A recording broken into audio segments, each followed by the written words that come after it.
All right, so what's up? It is raining. If you can't see, like, give me vibes. We're in my car because I feel like I can do like great audio when I'm sitting still. It's chill.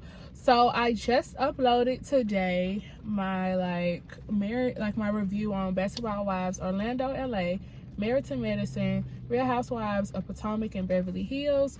And so I kind of like gave you guys a little taste of like what the video would look like. And so this is the first. I'm not sure because I was trying to wait to see like the feedback if anybody even watches it. But regardless, I think I'm gonna make this a thing where I review the channel, the shows I watch, because I think it's really cool. Okay, so I'm gonna point out like the important parts to myself. So I rewatched it just a few minutes ago, just so I can remember everything, add in the points that I want to add. So hopefully I'm on it. So let's get in. So Dorit and Crystal meet at Cal's house. Meet at Cal's house. Meets at Cal's house. Dorit and Crystal meets at Cal's house. Okay. Like, you know something about Crystal that's literally irritating? She's so quiet. If you ever watch, and when Crystal's with the girls, she don't have much to say. But honey, when you go to her confessionals and they play her confessionals, she be popping off. And I'm just like, now Crystal, only if you would have said that when you was around the women. Like, come on, you could really be iconic because you got some like little snappy, that's the word of the day. And you'll find out later on. I'll bring it back up. But like, you got some fiery, feisty comebacks, like, and they're funny sometimes. And like, I wish she would come alive when she's actually around the girls and not just only when she's by herself in her confessionals. Like, it's giving bored. It's giving, I'm just here, to listen and look pretty. Okay, so basically Cal and Dorit start making impressions of Sutton. They do their Sutton impression. But when Cal started impersonating Sutton, because last week's episode, Sutton did the whole thing of the play-by-play of the elevator and how she felt like it was a setup and she was just acting it out. I ain't gonna lie, that scene was funny. It was funny, okay? It was funny, and it was hilarious, okay? Okay. Moving right along, Sutton and Garcelle goes to dinner. And so basically, they're talking. And again, here comes like the elevator moment. It's brought up. And Sutton just felt like Cal seems to always insert herself in situations when it's dealing with herself, which is I'm talking about Sutton. When Sutton is dealing with situation, here come Cal like inserting herself and then taking the other person's side and not like defending her. And honestly, I know what that feels like, especially like when you look up to someone or you feel like y'all got a bond and the first thing they do is they take the side of your opposer. And I'm just like, who you loyal to? What is this? Stop that. You don't even know what's going on. How you gonna automatically take their side? What's happening? You know what I mean? So I get that. But I just really feel like, her and Garcelle talks about the ring, because Sutton bring it up like Cal doesn't even wear her wedding ring anymore. She got this new sapphire ring, and Garcelle was just like, girl, I ain't even noticed. But she did say, I noticed the only juror I noticed was Dorit, and that was after the rivalry. And I was like, no, you didn't just say it.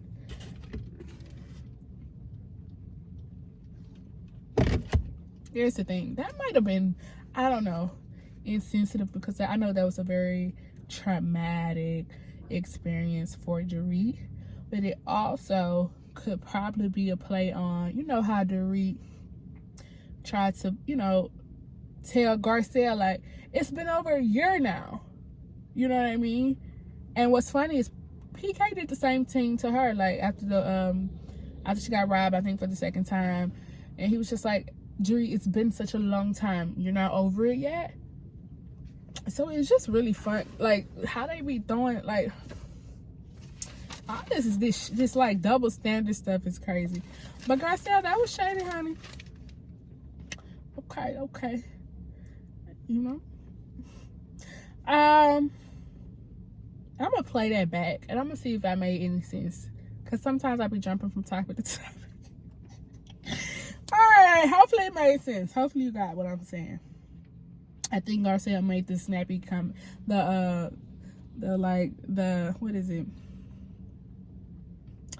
that comment, because like the shade.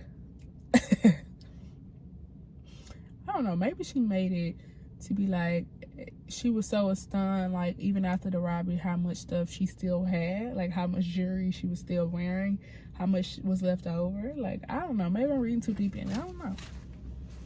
All right, so moving on. Basically, you know, I think Sutton is really worried about Kyle, and I think it's kind of getting lost in the sauce as if Sutton is like coming for Kyle. I think Kyle brings up like her ring and all the working out and no drinking. I think Sutton believes, like she said, she really cares about Kyle, and because of everything in the tabloids, like she's really worried for Kyle. I really don't believe Sutton is coming from a bad place, but I do feel like her delivery and the way she acts and stuff like that is terrible. And so it seems like she's trying to be nosy or mean about it. But I think, excuse me, she's just coming from a concerned place. It's just not coming off right. Excuse me. And because, you know, like most times when people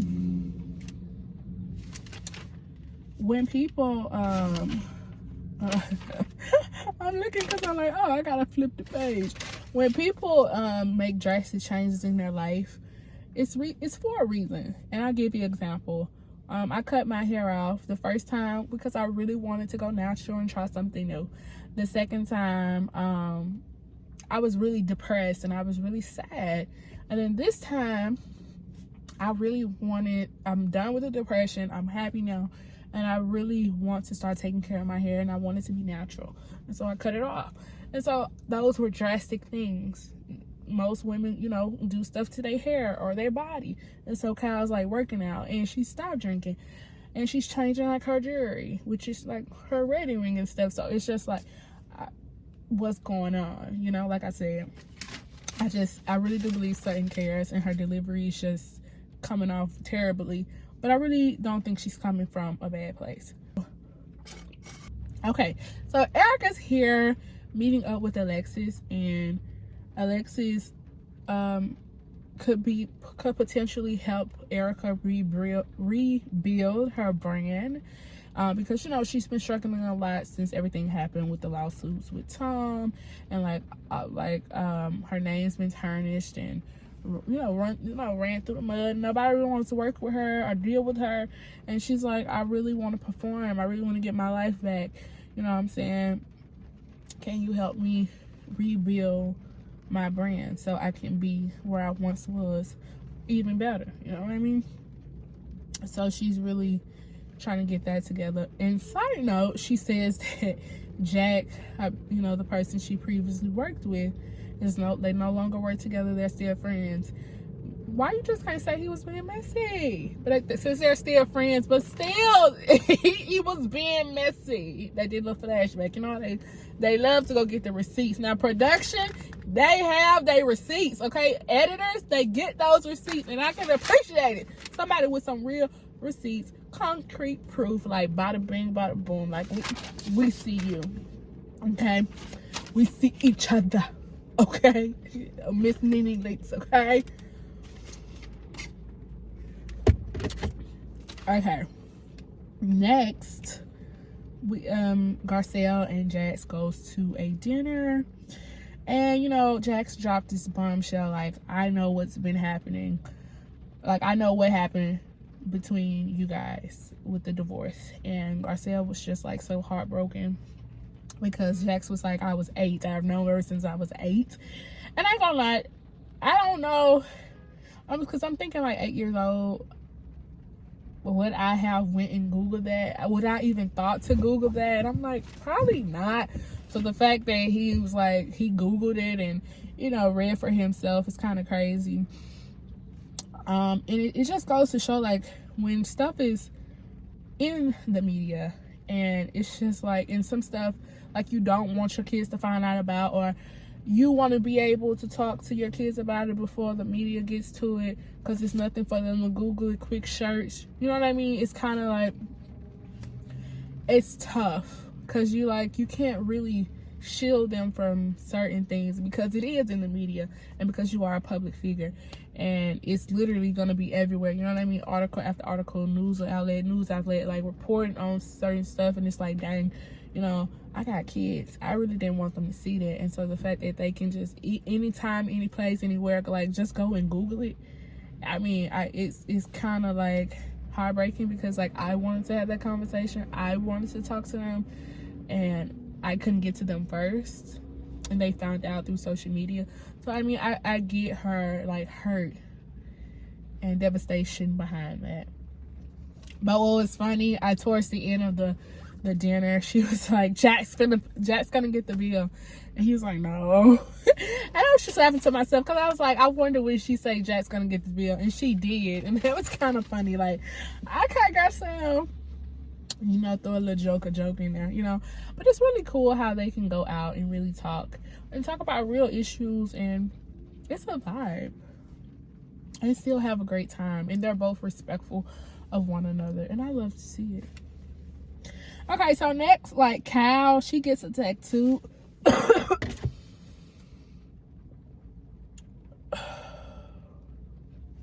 This cold, y'all, it's coming up, and it's really irritating.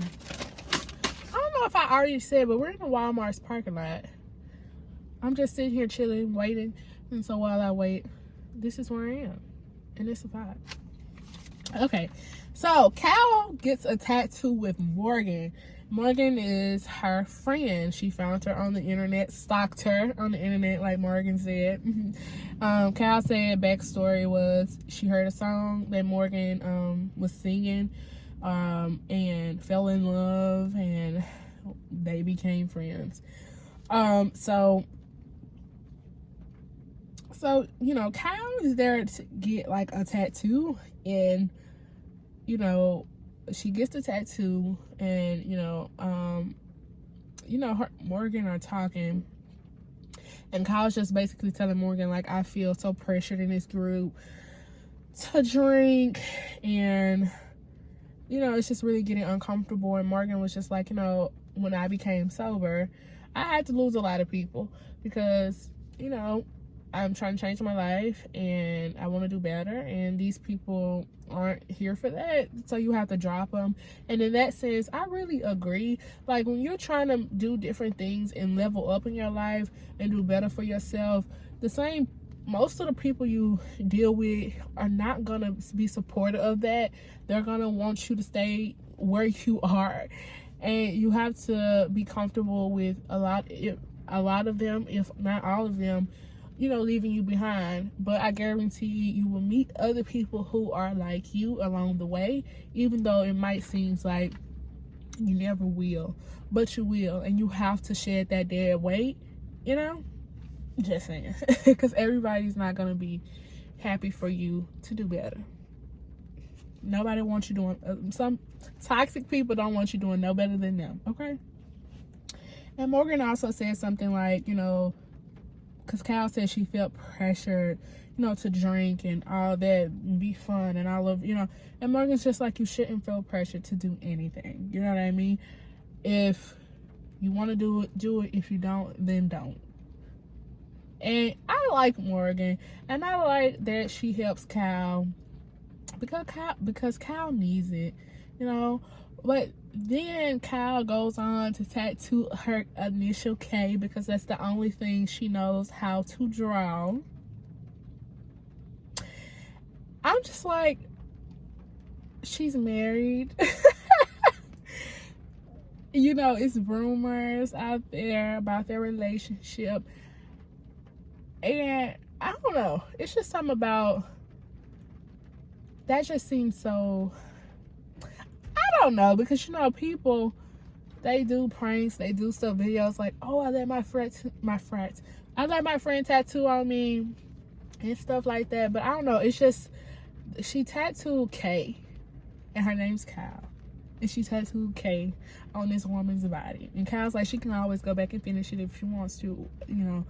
But I don't know, it's just something about it that just seems so intimate with their relationship, like too close for comfort, especially since you are a married woman. I don't know, maybe I'm reading too much into it. It just seems a little too intimate for me. But that's just me.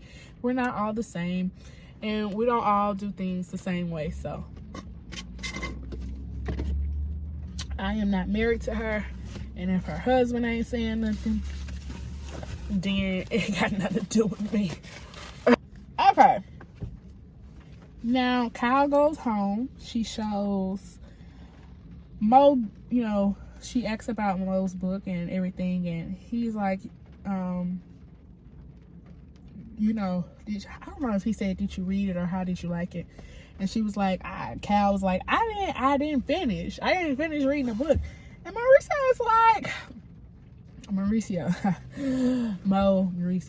he's like, you ain't read my book? I sent you an advance copy. And Cal was like, I like to physically, you know, have the book in my hand and, you know, feel the pages. Okay, girl. Like, you ain't read my book? What's happening? I gave you an advance copy. You could, like, Cal, you could have printed the book off and felt the pages. If you really want to feel some pages, if you really wanted to read that book, you could have printed it off, staple. But okay, Cal, we'll wait on the hard copy.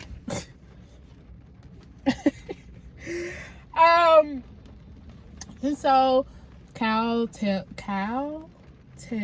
Mauricio about her tattoo, and she shows him where it is in a more, you know, like, who's going to see this type of thing, because it's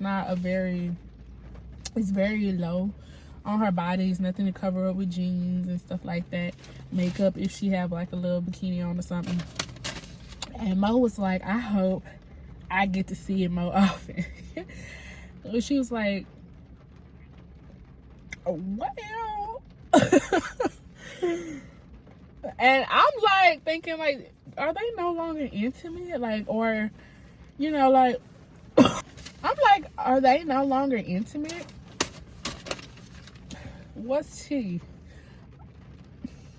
You know, I wish they would be more, because it's a reality TV series, and it's kind of irritating when, like, if you don't want it to be on camera, then don't be on camera. I wish that they were all collectively, because some ladies have been married and divorced, and some are still married, but I would really like to know how they navigate when they do have dry spells, or like maybe because the schedules aren't aligning, or maybe emotionally y'all just ain't connecting. Like, how do you navigate not having that intimate time with your partner? You know, did you give them a pass to go be with somebody else, or vice versa? Or were y'all just not doing anything for some months? Or what? Like, I really would like to understand married couples who go through dry spells and rough spells. Like, how do they navigate that? And it's not a taboo thing. It's a real thing. Real people go through rough times and through their relationships, and nobody's asking you to detail out why you verbatim every little thing while you not together, but how did you handle it? You know, outside of the chaos, how did you overcome it? Did you overcome it? You know, I wish that they would be more open about stuff. But anyway, moving right along. Dorit comes over to Sutton's house to help Sutton pick out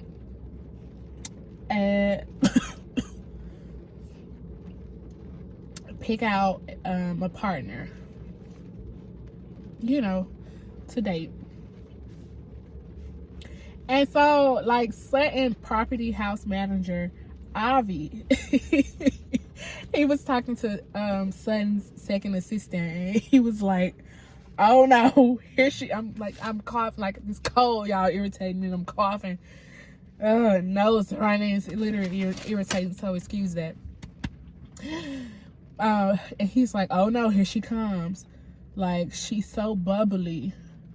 I'm like, producers are messy. Like, here she come. Like, golly, she's so happy. Like, she's so bubbly. And then he's like, and she like comes in and speaks, and he was like, you know, being so polite. Like, he ain't just talking mess. That's funny, okay? You know, because we all have those people, like, well, we talk mess, and as soon as they come up, we like, oh, hi, girl, where you been? You know what I mean? Okay.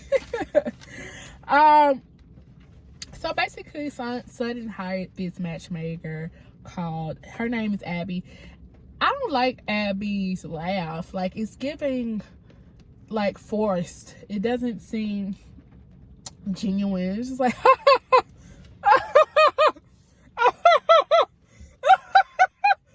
it's just like, girl, please stop. It's getting on my nerve. It just seems fake. It seems phony. It just doesn't seem genuine. Stop. But the read goes on to say, like, how Sutton's, like, kind of, like, all over the place. And that's probably, like, why it's hard for her to get a second date. But as they go through, like, the pictures, Sun said she wanted to skip this guy because he was, like, it was just too much black. And I mean, I guess from a standpoint, he's like, it could possibly mean, like, he's dark. You know, when people wear black, they're like goth, all black, everything all black, like gothic, or like a very dark person, like,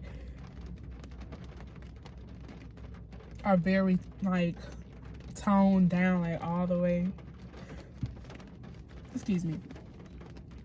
But yeah, so, but anyways, Son is like, he wore too much black, and I want to skip him. And boom, flashback, you know. Sutton, they show Sutton going on her first date in a kid sweater, or a cat sweater. Dorit in her confessional is like, Sutton should be the last person to talk about somebody's wardrobe, like judging somebody about their wardrobe. And I ain't gonna lie, like, honestly, I wouldn't wear that to a first date, but if I'm not mistaken, Sutton wore some black leather shorts or some black shorts with her kitten sweater, and I thought that was kind of cute. You know, you showed a little leg, and I'm like, okay, at least it wasn't long pants. Like, she tried to make it sexy a little bit. But like, these editors, they be on it. All right, so we're kind of winding down to the end of the episode now. So everybody is arriving to Cal's dinner, and she's hosting like a cannabis dinner where you can add in cannabis into your food, into the dishes, and it's optional. It's not forced. You can if you want to. If not, then you don't have to. And so, but before everyone arrives, Cal is like, she's shading Sutton to her other guests at the party, and you know, she's just telling them how Sutton is making a big issue of how much she's working out and how she's not drinking. And again, like I said earlier, I feel like she's misreading Sutton. I really don't believe Sutton is trying to take jabs at her because she works out a lot or because she stopped drinking. I think Sutton's really just trying to get to the bottom of, like, what's happening. What is wrong with you? Because all of a sudden you're working out like crazy and you've completely cut out drinking. Like, that's unusual. So what has sparked this? And you're not telling me what sparked this. And so that's why Sutton keeps like asking, like, or making a big deal of her working out and not drinking. I think it's like trying to figure out what's really happening, because again, all the things that was in the tabloids, I just think Cal's taking it wrong. And it goes, and that theory is proven to me, but we'll get there. So Anne-Marie comes and she's introduced by Cal. You know, Cal knows her and they live on the same block. And Anne-Marie shares the same birthday as Cal's mother. So that's pretty cool. So let's see.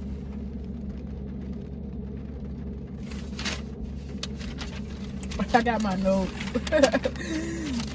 So Sutton shades Anne-Marie dress. She has this beautiful black tulle dress, and she's just like, in her confessional, Sutton was like, Erica has this dress in pink, and they still make this tulle dress. Like, this is still being made. Sutton, nothing wrong with that dress. That dress is beautiful. All shades, honey. I need to see somebody in the orange one, okay? It's funny because people be like, the trends. I am the trend, okay? And I keep up with myself, not what society tells me is trendy or not. Just saying. Her dress was beautiful. She wore it well. So they flashback to in 2010, where this lady was like, as soon as she's talking about Kyle, as soon as her children are bigger, her and Mauricio will no longer be connected, because Mauricio will no longer fulfill her emotionally. And she kind of making it fun, of it, like mocking it. But it's kind of like what you're going through. Like, y'all aren't meeting and fulfilling each other as you should. And it just makes me wonder, like, would Kyle and Mauricio actually stay together just to save face? Or would they actually divorce if it got that bad? And I'm not wishing divorce on her and Mauricio. Nothing, like, not at all. But it's kind of crazy, years later, how that lady said that. I think she was I didn't watch the episode, but I guess it was like, how they have the readings. They bring people, read your poem or whatever, or read, and that's probably what that was. I'm just making context clues. I think that, like, and that's why she said what she said. But it's kind of funny because it seems like they are not fulfilling each other right now. And that's fine because, like I said, everybody go through a rough patch. And hopefully they're working it out, and they have worked it out. But if not, like, if it never gets better, like, I wonder, would they actually separate?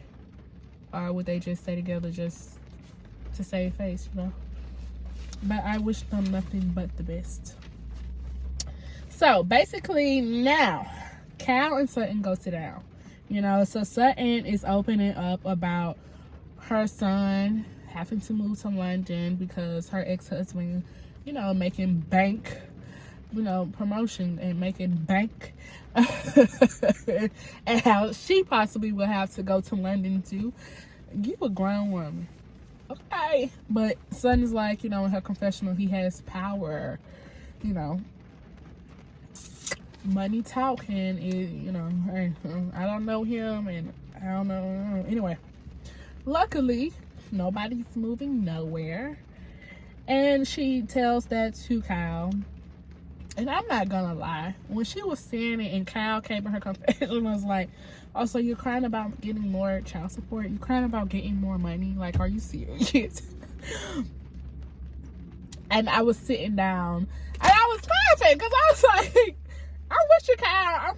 I'm with you. But I watched the Bravo show After Dark, or Bravo show, not After Dark, Bravo After Show. I watched the Bravo After Show, and hearing when Sutton was talking about it, she was sitting with Garcia, And she kind of explained it more in deeper context. And so when I go back to Kyle and I rewatched it, I was like, oh, okay.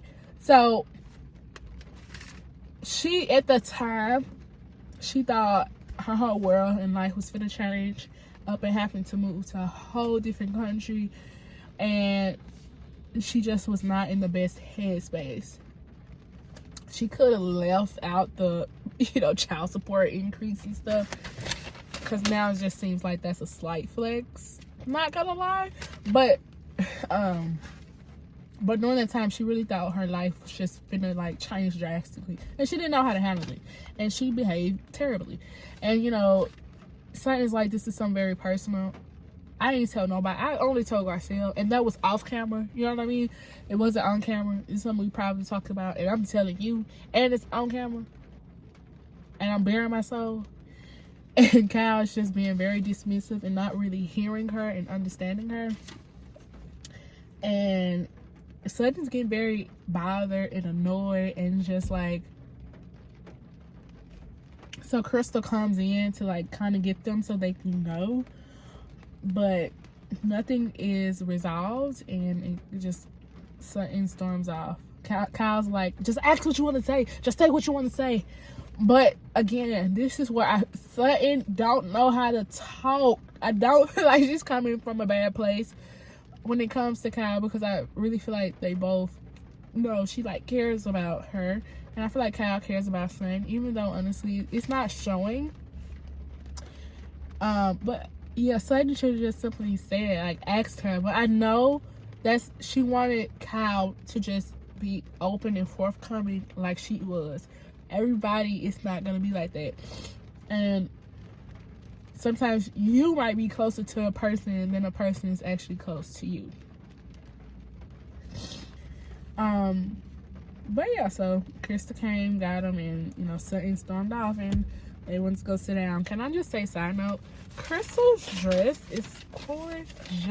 It's a beautiful green, and I love the rhinestones. It's so pretty. It's so pretty. So they go back to the dinner table, and Dorit asks Kyle, like, are you okay? And she's like, that Mitch. I was like, oh, spicy. And so, Crystal reignites this conversation. Like, I kind of just, before we move on with dinner, let's just like clear the air if possible. Crystal, you should have let that be. Left that alone. You see it wasn't gonna get resolved. See, that's what I'm talking about.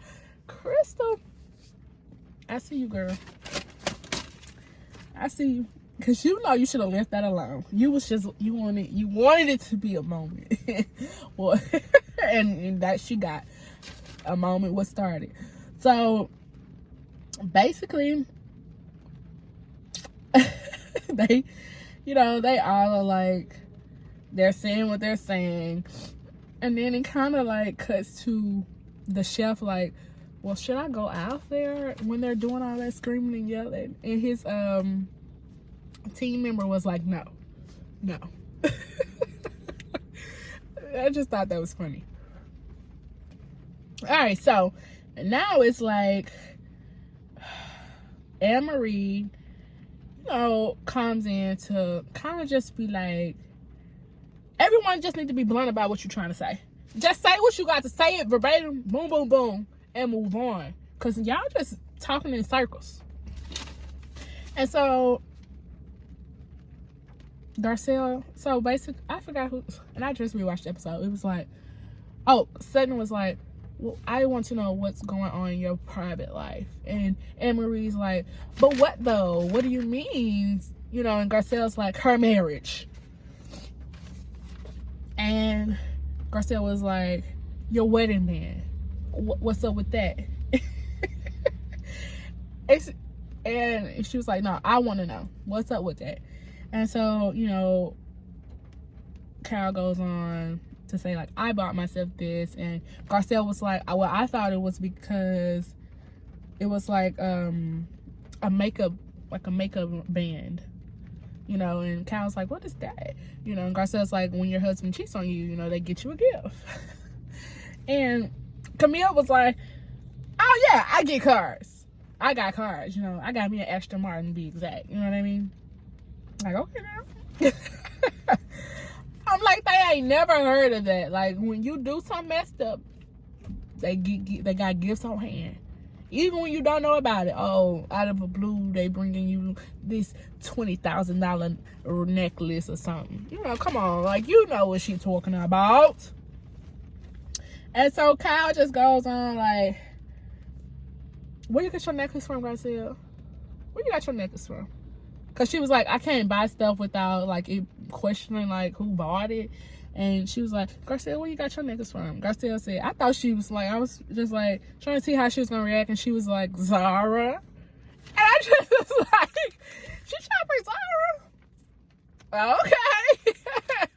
It looked good, okay. You know, everybody laughed. So I mean, you know, then Kyle goes on to say, like, I told you guys, like, at the retreat, me and Mo, you know, we are having a rough time. And, you know, she was talking to Sutton, like, I feel like you're trying to jab me right now and asking me these questions, you know, about my marriage, when I told y'all, like, we were having a rough patch.